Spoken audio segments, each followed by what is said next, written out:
राहुल और जय, आज मैं इतना खुश हूँ कि मेरे पास शब्द नहीं है बताने के लिए। अरे भाई 6 साल के बाद अपने दोनों बेटों को एक साथ देखने का एक बाप को जो खुशी होती है ना, तुम उसका अंदाजा भी नहीं लगा सकते। बाबूजी, राहुल, जय, जल्दी आइए, खाना तैयार है। आप लोग भी प्लीज आइए। आओ बेटा, जल्दी आओ, खाना तैयार है। हाँ भाई मेरे मिक्की माउस। क्या खाएंगे भैया? मिक्की बेटा आप क्यों? ये हलवा लीजिए ना, नीता ने खास आपके लिए ही तो बनाया है, लीजिए। अरे वाह। तो बेटा मिक्की, भूख लगी है ना? वाह क्या स्वादिष्ट हलवा है, मजा आ गया। बाबूजी, आज शिल्पा ने खाने में बहुत ज्यादा प्यार डाला है, इसीलिए खाना इतना टेस्टी लग रहा है सबको।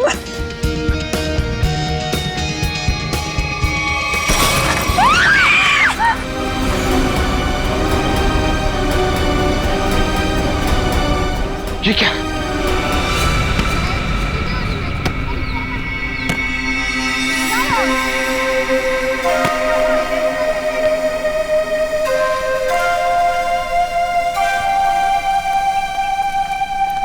अरे प्रकाश अंकल, आप यहाँ? अंकल नमस्ते। नमस्ते अंकल। नमस्ते। अंकल मैं तेज बीविंग में रहता हूँ। माफ करना बेटा, मेरा ध्यान कहीं और था। कोई बात नहीं। अंकल आप यहाँ धूप में अकेले बैठ के क्या कर रहे हैं? बेटा सुनील घर की चाबी देना भूल गया, पर फिक्र की कोई बात नहीं, वो आता ही होगा। अंकल तो हम सुनील जी को फोन लगा देते हैं, उन्हें तो आते आते शाम हो जाएगी। अरे नहीं, काम के वक्त उसको फोन करके परेशान मत करो। जैसी आपकी मर्जी अंकल, लेकिन कम से कम आप हमारे घर पे आके इंतजार कर लीजिए। नहीं मुझे चलेगा, मुझे अकेला छोड़ दो।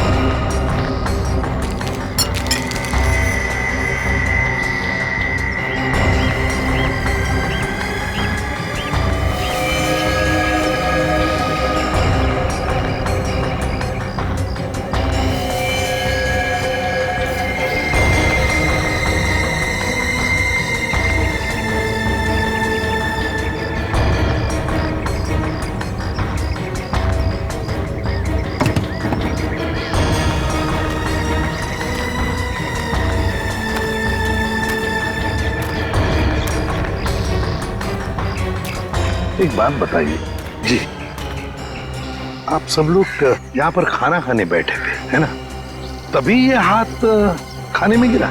जी सर। ऐसा डरावना हाथ तो हमने पहले कभी देखा ही नहीं, और सर हम तो एकदम से डर गए थे।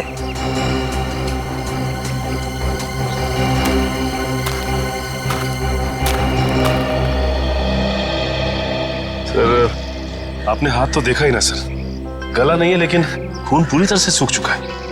बहुत बुरी हालत से काटा है ये हाथ। अगर ये हालत इस हाथ की है, वही सोच रहा हूँ जिसका ये हाथ काटा गया है उसके और शरीर के हिस्से का क्या किया होगा।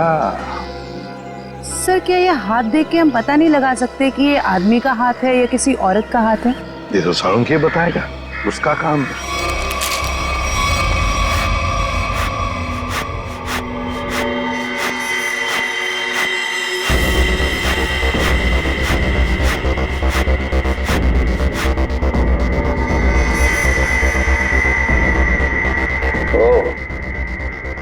इन मुजरिमों के हौसले भी दिन ब दिन बुलंद होते जा रहे हैं। ओए, अकेले में क्या बातें कर रहा है? मुझसे बात कर।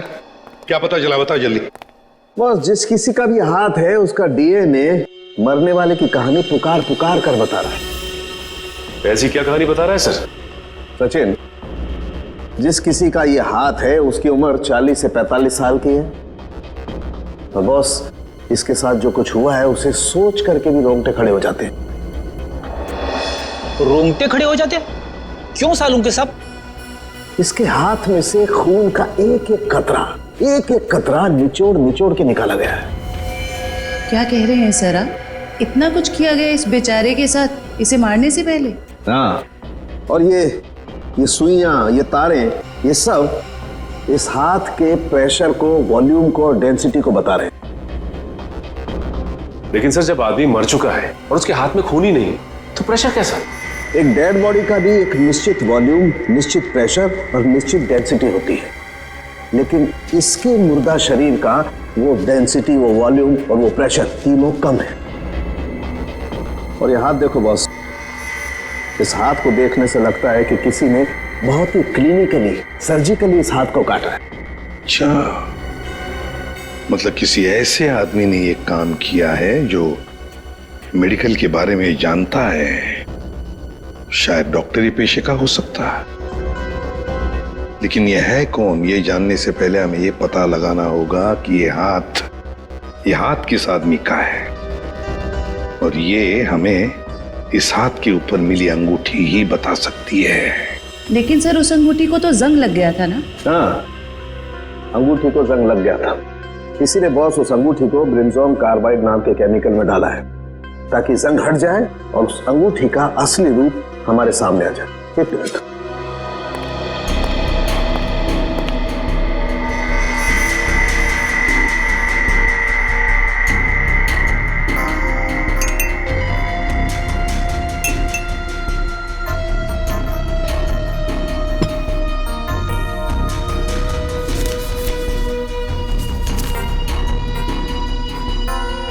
ये देखो बॉस,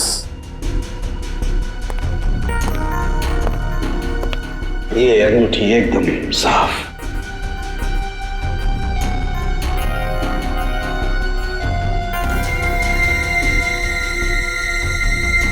ये क्या है?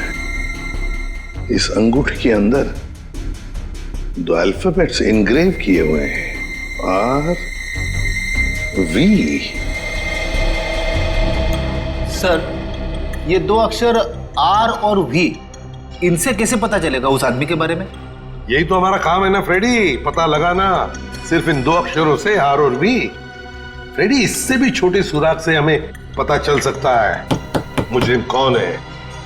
सर हो सकता है ये आरवी मरने वाले के नाम का इनिशियल हो सकते हैं, और सचिन ये भी हो सकता है कि वो इनिशियल्स आर वी पत्नी के भी हो। वो अंगूठी शायद शादी की अंगूठी हो। सर एक और बात, वो अंगूठी प्लैटिनम में बनाई गई थी। सर ऐसी अंगूठियां आसानी से बाजार में मिलती नहीं है, खास ऑर्डर देकर बनवाई जाती है। बिल्कुल सही। बस उस अंगूठी का फोटोग्राफ शहर में जितने भी जौहरी है उन सबको भेज दो, पता चल जाएगा किस जौहरी ने वो अंगूठी बनाई थी और किसके लिए। R V. Yes sir. Sir एक बात समझ में नहीं आ रही है कि अगर ये खूनी आरवी को मारना ही चाहता था तो आसान मौत भी तो दे सकता था, ये काटने की क्या जरूरत? सचिन मरने वाले की पहचान छुपाना चाहता था, वो पहचान छुपाना चाहता था। सर आपसे मिलने कुछ लोग आए हैं और वो कह रहे हैं कि अर्जेंट है। बुलाओ। आइए। नमस्ते सर। आइए, बताइए क्या बात है? सर एक बहुत ही बड़ी मुसीबत आ गई है, बस आप ही हैं जो हमारी मदद कर सकते हैं। मुसीबत? कैसी मुसीबत? सर हम लोग मोतीलाल नगर की रोज सोसाइटी से आए हैं। हमारे बिल्डिंग में एक बुजुर्ग रहते थे, प्रकाश जी। रहते थे मतलब? क्या आप नहीं रहते? सर कल तक तो थे, सोसाइटी के पार्क में बैठे हुए देखा था हमने उन्हें, बोरिया बिस्तर बांध के बैठे थे। तो आप लोगों ने जाकर उनसे पूछा नहीं कि क्या बात है, क्या तकलीफ है, हैं? पता नहीं सर, हमने उनसे पूछा तो कुछ अजीब सा बड़बड़ाने लगे। सर उनके बाहर बैठने की कुछ ना कुछ वजह जरूर है। क्या वजह हो सकती है? सर उनका सौतेला बेटा सुनील बहुत ही ज्यादा बदतमीज और झगड़ालू किस्म का इंसान है वो। सर हमें लगता है उसी ने ही सामान सहित अपने पिता को घर से बाहर निकाल दिया है। पता नहीं कहाँ होंगे वो। हो सकता है वो अपने ही घर वापस चले गए हों। घर में चेक किया आपने? हम लोग गए थे वहां पे, वो वहां नहीं थे, और हमने सुनील से पूछा तो उसने बोला कि उसे पता नहीं है। सर उससे उनकी कोई परवाह नहीं है। सुनील? हेलो, हाँ कहाँ पे? एक मिनट, आप क्या नाम बताया आपने? मालती? ठीक है, देखिए आप लोग चिंता मत कीजिए, आप सिर्फ उनकी फोटो भिजवाइए हमें, हम देखते हैं। सर मालती नाम की हाउसवाइफ इंदिरा नगर से गायब है सर। इंदिरा नगर से मालती और मोतीलाल नगर से एक बुजुर्ग, दोनों के दोनों गायब है।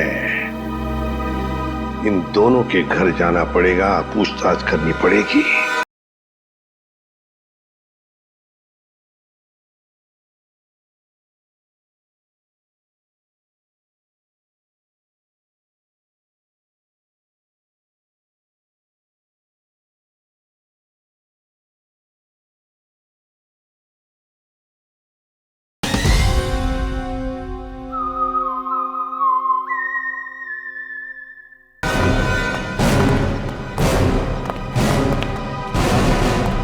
सर, हमने मिस्टर सुनील का घर अच्छे से चेक किया। प्रकाश जी नहीं है वहाँ पे, और ना ही कोई ऐसा सुराग मिला है जिससे प्रकाश जी के बारे में कुछ पता चल सके।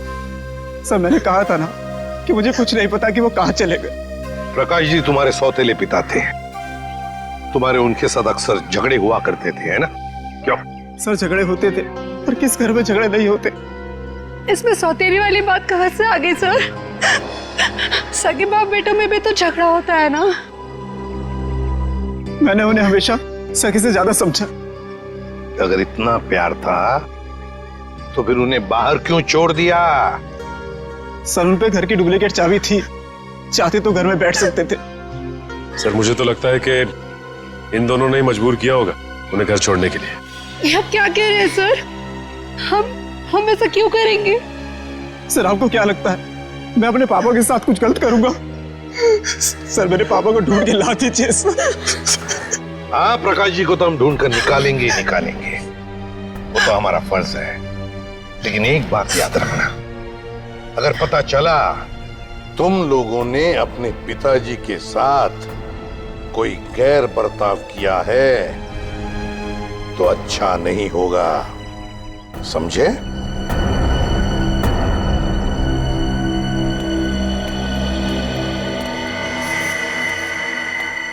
सर, ये वो लेटर है जो मालती छोड़ के गई थी। जरा बच्चों को अंदर लेके जाओ।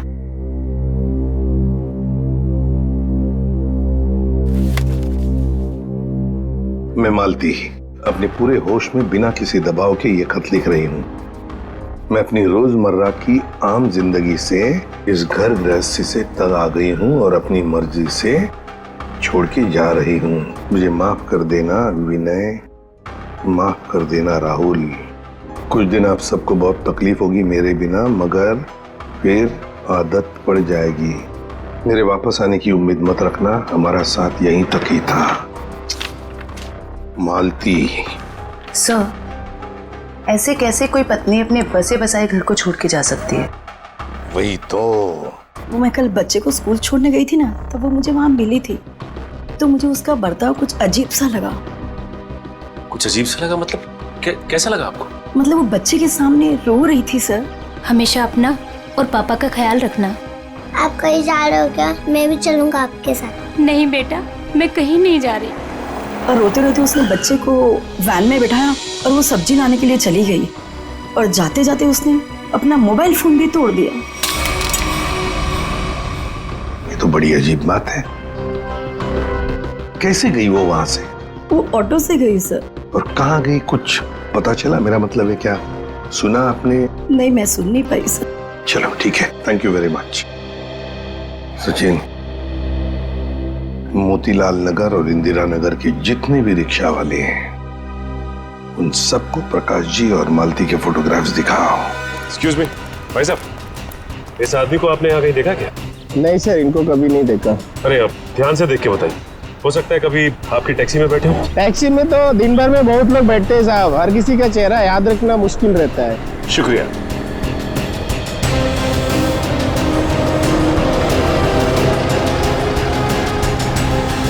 भाई साहब, आप देखिए इन्हें, कहीं देखा है आपने?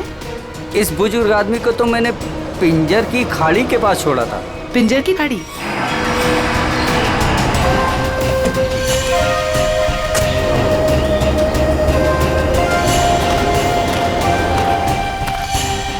साहब, ये औरत कल पक्का मेरे साथ मेरे ही ऑटो में गई थी। अरे मैडम, यहाँ इस सुनसान जगह पे कहाँ रुकवा दिया ऑटो? आगे सारा जंगल ही जंगल है। और साहब एक और बात बताऊं, वो औरत ना मुझे बड़ी अजीब सी लग रही थी साहब। पूरे रास्ते रोती हुई गई और मोटी डोंगरी की गुफा के पास इसने मेरी ऑटो रुकवाई और उतर के चली गई। मैंने कहा भी कि मैडम अपने बाकी के पैसे तो लेते जाइए, लेकिन उसने पीछे मुड़कर देखा ही नहीं, बस जंगलों की तरफ बढ़ती चली गई साहब। ठीक है भाई। जी सर। अरे जयवंती जरा देखो, देखो जरा ये टैब में, मोटी डूंगी की गुफा और पिंजर की गाड़ी। सर ये दोनों इलाके तो कुलवाड़ी के जंगलों के आसपास हैं। काफी सुनसान इलाका लग रहा है सर। हाँ, इस इलाके में 20 किलोमीटर तो जंगल ही जंगल है, लेकिन ये दोनों ऐसे घने जंगल में उतरे क्यों?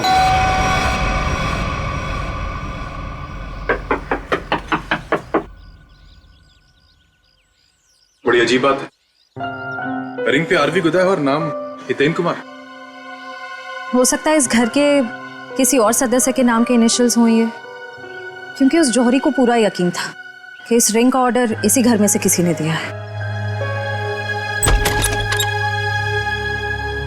जी कहिए। नमस्ते, हम सीआईडी से हैं। सीआईडी? अंदर आइए।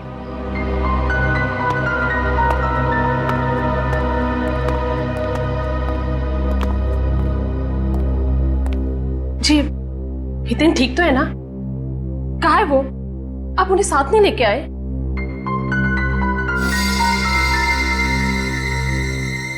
क्या आप इस अंगूठी को पहचानती हैं?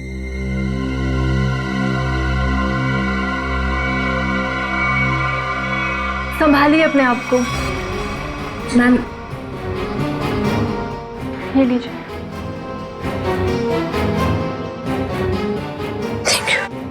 क्या आप बता सकती हैं कि इस अंगूठी पर जो आरवी इनिशियल्स बने हुए हैं, इनका क्या मतलब है? अपने माता पिता के नाम पे गुंदवाया था इन्होंने। ससुर जी का नाम राकेश था और सासू माँ का नाम विनीता। मुझे लग रहा था कि जरूर कुछ ना कुछ बुरा हो रहा है। हितेन कभी मुझे बिना बताए घर से गायब नहीं हुए। क्या आप मुझे उन्हें मिलवा सकते हैं प्लीज? मैम दरअसल हमें उनका कटा हुआ हाथ। बस कुछ मत बताइए, मैं और कुछ सुन नहीं सकती। मैं जानती थी हितेन जिस राह पे चल रहे हैं उसका अंत अच्छा नहीं होगा। हमें भी पता चल चुका है कि वो किसी गलत काम में शामिल थे, इसलिए आपने उनके गायब होने की रिपोर्ट नहीं दर्ज कराई। क्या आप प्लीज हमें पूरी बात साफ साफ बताएंगी? दरअसल इन्होंने अपने कंपनी से 10 करोड़ का घोटाला किया था। 10 करोड़ का घोटाला? इन्होंने वो पैसे कहीं और काम पर लगाए। पैसे तो डूब गए, लेकिन जब कंपनी ने उनके पास पैसे की डिमांड की तो उनके पास पैसे देने के लिए एक फूटी कौड़ी भी नहीं थी। फिर क्या, कंपनी ने इनके ऊपर केस कर दिया।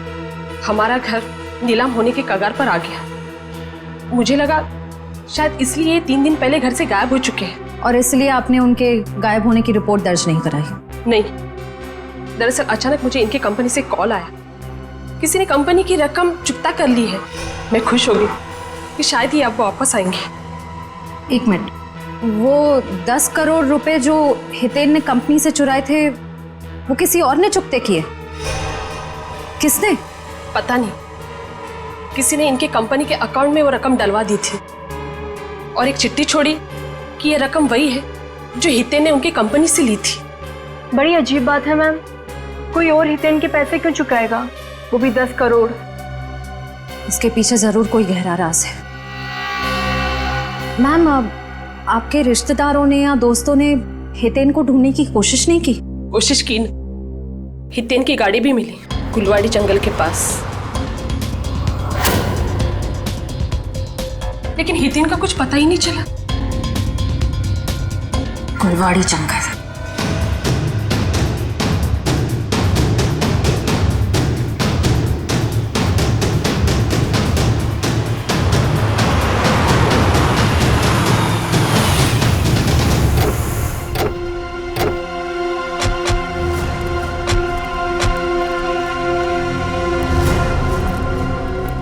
सर ये जंगल तो काफी डरावना है। प्रकाश जी और मालती यहाँ क्या करने आए होंगे? हो सकता है उन्हें झांसा दे के लाया गया हो या जबरदस्ती यहाँ पे ले आया गया हो।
अभिजीत,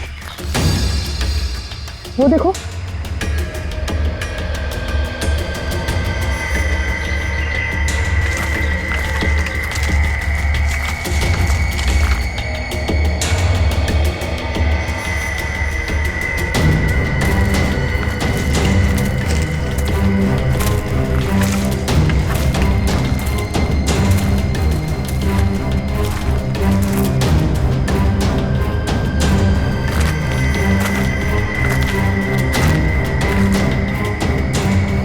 इतने सारे कपड़े, ये जूते,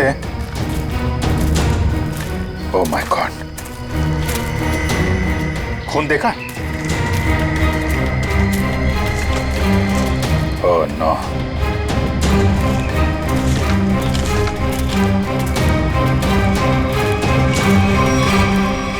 ये खोपड़ियां, ये हड्डियां,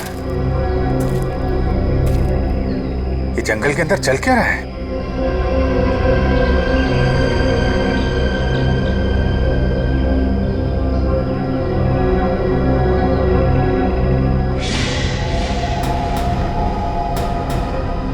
कौन है? कौन है वहाँ?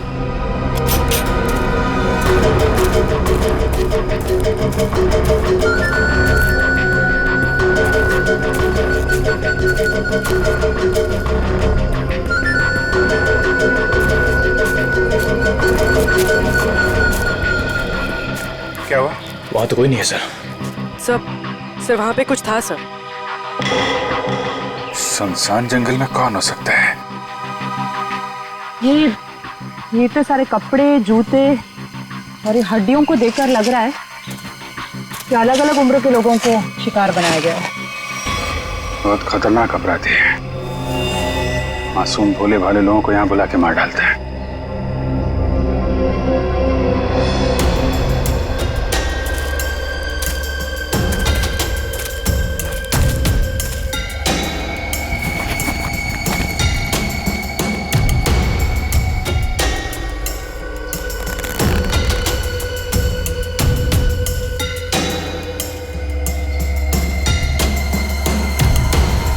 प्रकाश जी का बैग है ये अपने बीवी बच्चों की फोटो लेके यहाँ पे क्यों आए थे?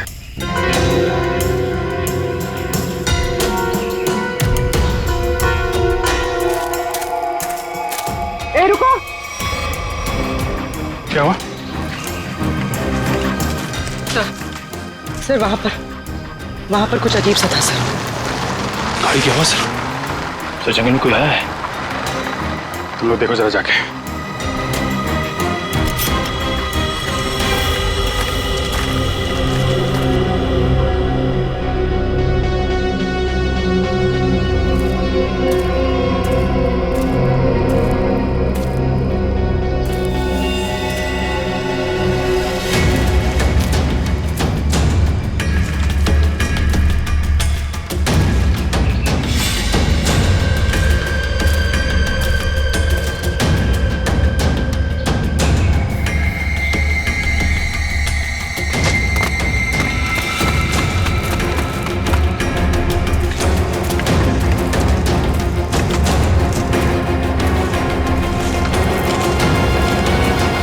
हितेन का कटा हुआ हाथ और उसकी गाड़ी मिलती है गुलवाड़ी जंगल के आसपास।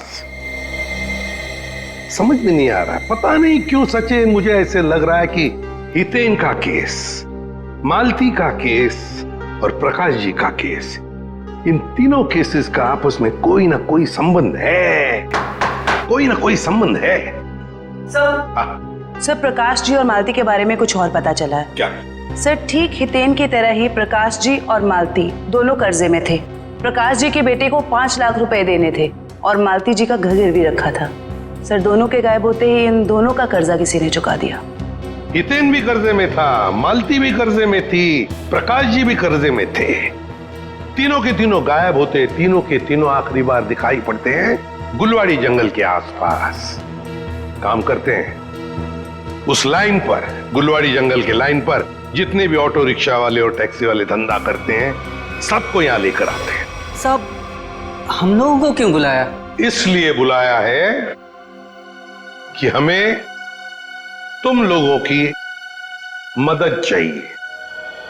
हम क्या मदद कर सकते हैं साहब आपकी? देखो, खैर गांव से गुलवाड़ी के जंगल के रास्ते पर तुम लोग अपनी अपनी गाड़ियां चलाते हो, है ना?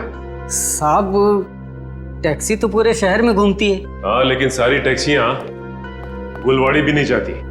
सिर्फ वही गुलवाड़ी जाती है जो खैर गांव से होकर जाती है। हाँ साहब, गुलवाड़ी पर आकर तो रास्ता ही खत्म हो जाता है, उसके बाद तो घना जंगल आता है साहब। बस तो उसी जंगल के बारे में हम लोग जानना चाहते हैं। वैसे वो रास्ता बहुत सुनसान है ना? हाँ साहब। तो फिर ऐसे सुनसान रास्ते पर ज्यादा लोग तो जाते नहीं होंगे, गिने चुने ही लोग जाते होंगे, है ना? हाँ साहब, बिल्कुल। तो एक बात बताओ, पिछले 2-3 महीनों में क्या तुम लोग किसी पैसेंजर्स को उस रास्ते पर लेके गए थे? याद करो।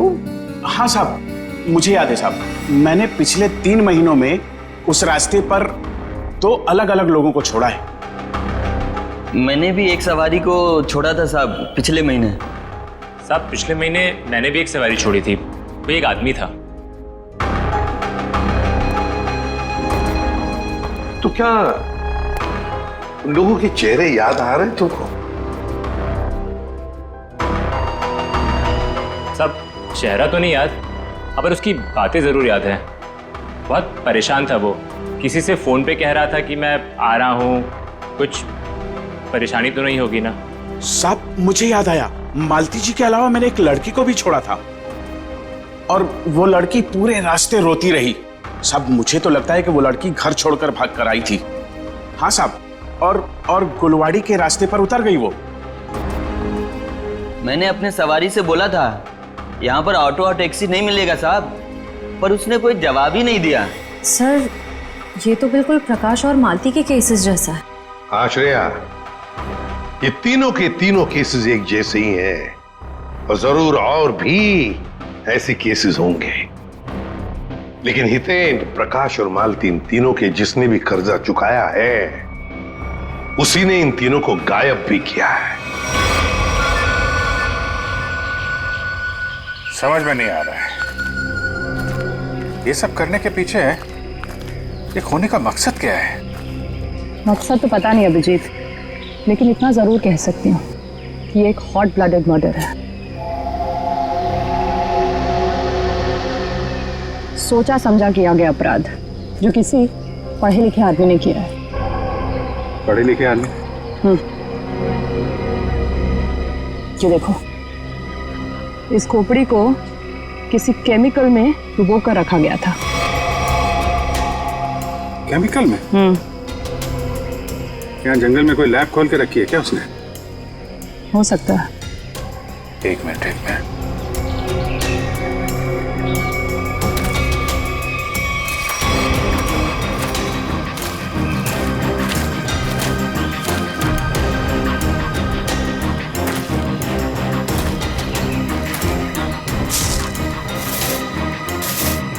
ये देखा? जंगल में पाइप कैसे आ गई? लेकिन नक्शा में तो कोई पाइप वगैरह नहीं थी। वही तो, कहीं ये पाइप भी उन अपराधियों ने तो नहीं लगाई है? काटो जरा सा।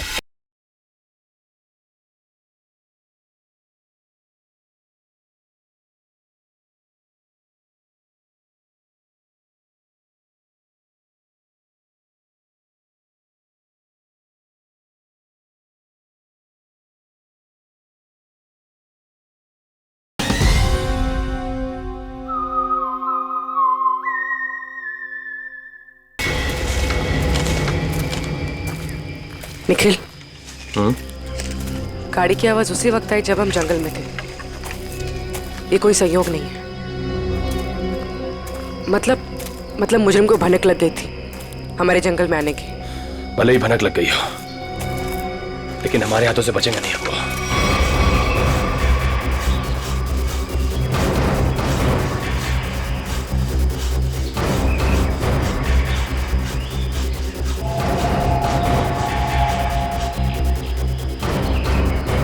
बदबू आ रही है। कौन? पाइप में खून है। लोगों को मार के, उनकी लाशों को काट के इस पाइप में से खून भेजा जा रहा है। किसी एक आदमी का काम नहीं है, ये पूरा का पूरा गिरोह है। ये पाइप हमें उन तक पहुंचाएगा। सर, मैंने मिसिंग पर्संस ब्यूरो से पता लगाया। सर, जंगल के पास जो जो लोग गायब हुए थे वो सब कर्जे में डूबे हुए थे। जो जो लोग उस गुलवाड़ी जंगल में गायब हुए सब कर्जे में डूबे हुए हैं। तो मतलब मेरा शक सही था। ये कोई संयोग नहीं, सोच समझ के बनाया हुआ प्लान है ये, कर्जे में डूबे लोगों को निशाना बनाने का। सर, लगता है ये कोई सीरियल किलर है जो कर्जे में डूबे लोगों को ही अपना शिकार बना रहा है। सर सचिन, हो तो हम पता लगा ही लेंगे। ये प्रकाश, हितेन और मालती, इन तीनों के फोन रिकॉर्ड चेक किए? Yes sir. क्या पता चला? सर, इन तीनों के फोन रिकॉर्ड्स में 3 नंबर ऐसे हैं जो कॉमन हैं। किस किस के फोन नंबर्स है वो? सर, 2 नंबर तो बंद आ रहे हैं और तीसरा नंबर किसका है इसका पता नहीं चला है। लेकिन सर, इस तीसरे नंबर से किसी जया को फोन किया गया है परसों। तीसरे नंबर से जया को फोन किया गया है? तो फिर लगता है जया की जान को खतरा है।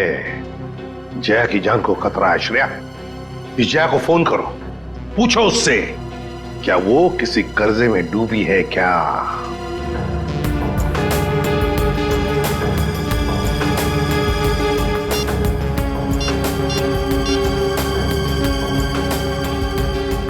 जया, निखिल, ये देखो टायर के निशान। टायर के निशान? अगर टायर के निशान यहाँ है तो गाड़ी भी कहीं आसपास होनी चाहिए।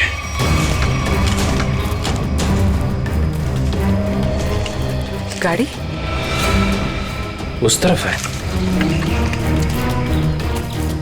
संभाल के।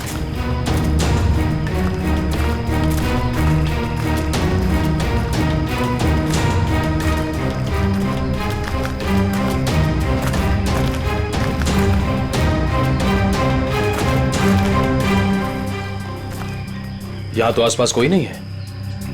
इंजन अभी भी गर्म है, मतलब जो कोई भी इस जीप में आया है यहीं आसपास है। इतने सारे डब्बे?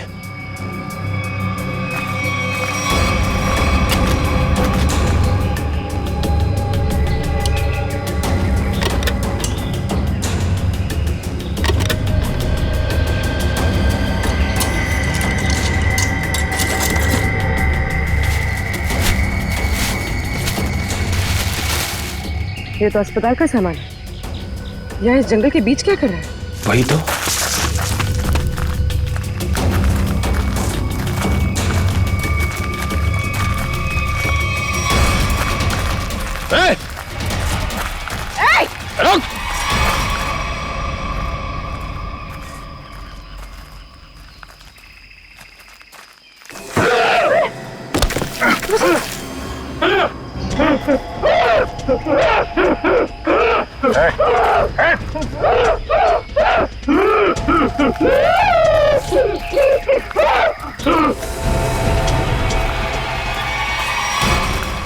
रुक!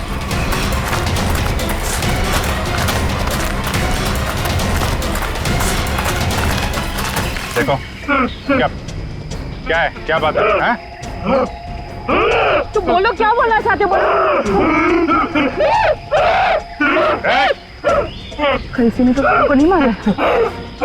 मैं इसकी दिमागी हालत देख के तो नहीं लगता ये। देखो ठीक है, तुम जाओ यहाँ से अभी। चलो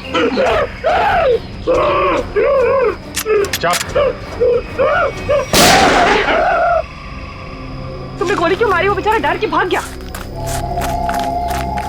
वापस आके इसको बचा लेंगे। पहले प्रकाश और मालती को बचाना जरूरी है, कहीं उनकी भी ऐसी हालत ना हो जाए।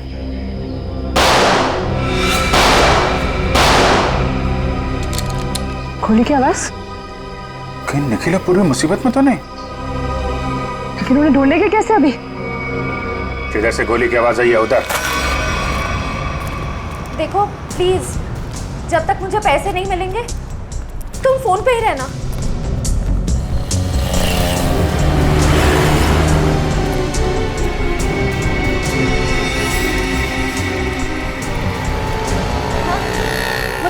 दिख गई। मैं आ रही।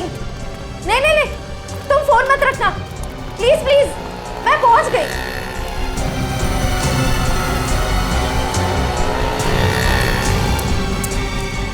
भाई साहब वो मिट्टी का तेल दो ना।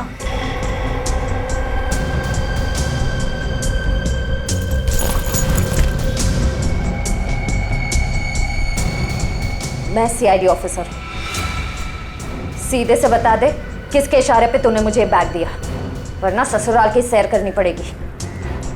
वो जा रहा है, नीली कमीज वाला, फोन पर।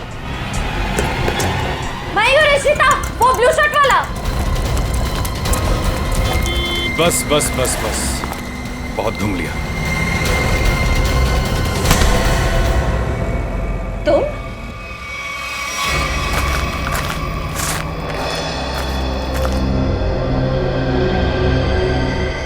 घसीटने के निशान।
रुक जाओ।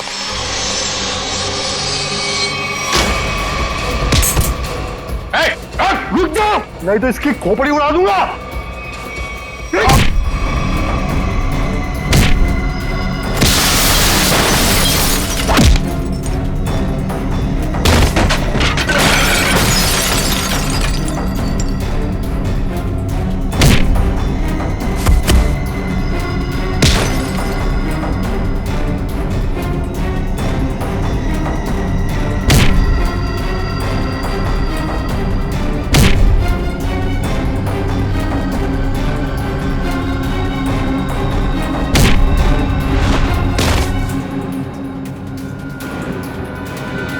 कि बस लगी तो नहीं?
पूर्वी, उसका नकाब उसका ये साथी उतारेगा। उतार उसका मास्क। सर, ये वो लेटर है जो मालती छोड़ के गई थी।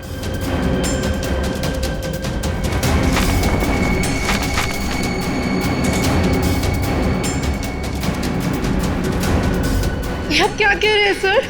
हम ऐसा क्यों करेंगे? पैसों की लालच में तुम इतनी गिर गई, तुमने इंसानियत को शर्मसार कर दिया। यहाँ तक कि अपने पिता समान ससुर तक को नहीं छोड़ा तुमने।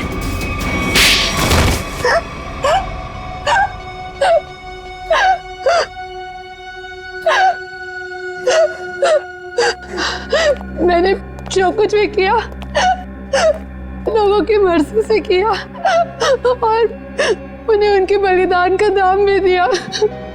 गलत। लोगों की मजबूरी का नाजायज फायदा उठाया तुम लोगों ने। उनके शरीर के अंगों का काला कारोबार कर रहे थे तुम लोग। क्यों? क्योंकि आपकी सरकार ने मेरा डॉक्टर का लाइसेंस कैंसिल कर दिया था। कमाल है, तुम्हारा लाइसेंस रद्द कर दिया तो तुमने लोगों को मारना शुरू कर दिया।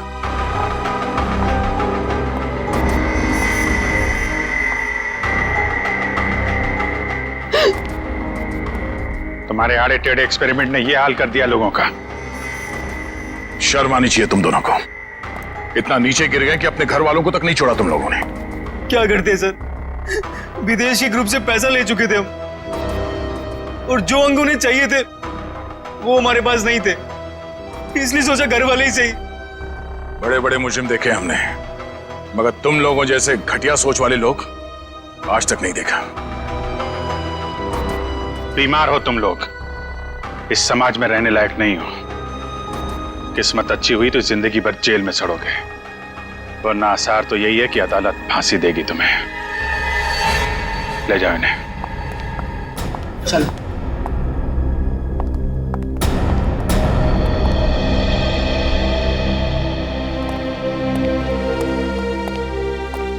इनका किसी अच्छे अस्पताल में इलाज करवाते हैं। चल।